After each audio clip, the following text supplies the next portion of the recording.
लक्ष्मीनाथ समारंभां नाथयामुनमध्यमाम् अस्मदाचार्यपर्यन्तां वन्दे गुरुपरम्पराम् यो नित्यमच्युतपदाम्बुजयुग्मरुक्म व्यामोहतस्तदितराणि तृणाय मेने अस्मद्गुरुर्भगवतोऽस्य दयैकसिन्धोः रामानुजस्य चरणौ शरणं प्रपद्ये यतिपतिपदभृङ्गं कौशिकाब्धि सचन्द्रं सठरिपुमतसक्तं वादिसिंहार्यभक्तं कमलनयनमार्यानन्तवर्यैकशिष्यं सकलबुधपरिष्ठं योगिराजं भजामि कौडिन्यवंशपयसां निधिपूर्णचन्द्रं श्रीयोगिराजकमलाक्षपदाब्जभृङ्गं श्रीवातिभिकरगुरो करुणैकपात्रं श्रीकेशवं गुरुवरं सततं नमामि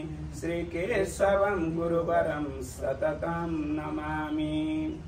भक्तवत्सल भगवान को भगवान परब्रह्म परमात्मा अथवा लक्ष्मी नारायण भगवान का असीम कृपा द्वारा गत साल झैं यो तेस्रो ब्रह्मोत्सव भगवान को ठुलो कृपा भएका कारणले एकदम भव्यता का साथ यहाँ हुन गइरहेको छ।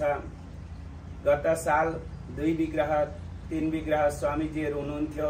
त्यसपालि भगवानले विचार गर्नुभयो होइन 3 विग्रहले मात्रै त हुँदैन, 4 विग्रह ल्याउनु पर्छ, सबै अंग प्रत्यंग पूर्ण गर्नुपर्छ भनेर त्यसपालि 4 विग्रह स्वामीजीहरूको पनि यहाँ दर्शन हुनेछ। त्यसरी नै भगवान लक्ष्मीनारायण भगवान सबै अंग प्रत्यंगले परिपूर्ण भएर बस्दा बस्दै भगवानलाई इच्छा लाग्यो होइन यो अझै सम्वर्धन गर्नका लागि हाम्रो संस्कार र संस्कृतिलाई अझै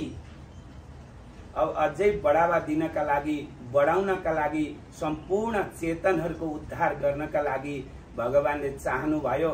फेरि होइन आलवार आचार्यहरूलाई पनि यहाँनेरि ल्याउनु पर्छ मेरा छेउमा भनेर भगवानले इच्छा गर्नु भएछ र यसपालि त्यसरी आलवार आचार्यहरू पनि यहाँनेरि सवारी हुँदै हुनुहुन्छ। आचार्यहरूका विग्रहहरू पनि यहाँ सवारी हुँदै हुनुहुन्छ। त्यसै कारणले अरु गुरुजनहरू धेरै गुरुजनहरू यहाँनेरि उपस्थित हुँदै हुनुहुन्छ।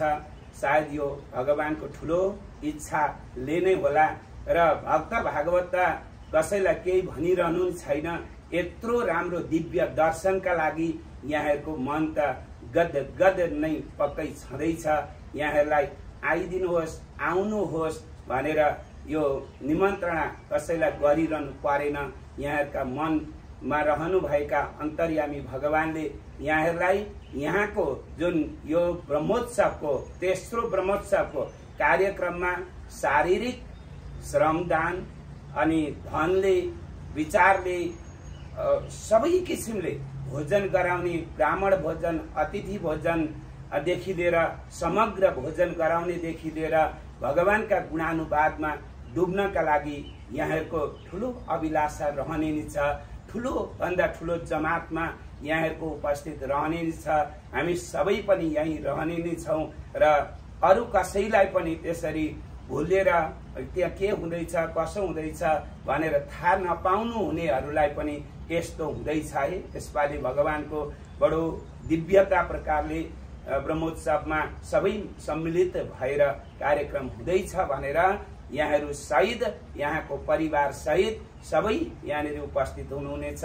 कुनै पनि कैंकर्य यहाँहरू पुष्पमाला पुष्पदेखि लिएर कुनै पनि के गर्न सकिन्छ। आएर शरीरले मात्र आएर सकिन्छ कि अथवा यसो दर्शन मात्रै गर्न मात्रै सकिन्छ कि अथवा अरु कुनै यहाँहरूका श्रद्धा भावले के कैंकर्य भगवानको सम्झेर कसै व्यक्तिको नसम्झेर कुनै संस्थाको नसम्झेर भगवानको कैंकर्य सम्झेर कैंकर्य भावले यहाँहरू उपस्थित हुनु नै हुनेछ।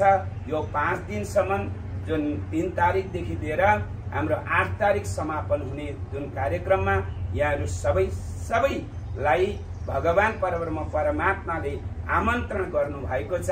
यो भगवानको आमन्त्रणलाई सम्झेर यहाँहरू आउनु हुनेछ भन्ने आशा अभिलाषा लिँदै यो जुन भन्ने क्रम हो यसमा भगवानका चरणमा समर्पण गर्दै जय जय श्रीमन्नारायण, जय जय श्रीमन्नारायण।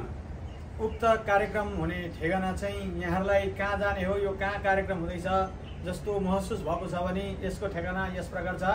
यसको नम्बर रहेको छ, घरको नम्बर 5650 ल्याङ्कास्टर स्ट्रिट, ह्यारिसबर्ग, पेन्सिल्भेनिया 17111, जुन चाहिँ श्री लक्ष्मीनारायण हरिहर धामको एड्रेस हो।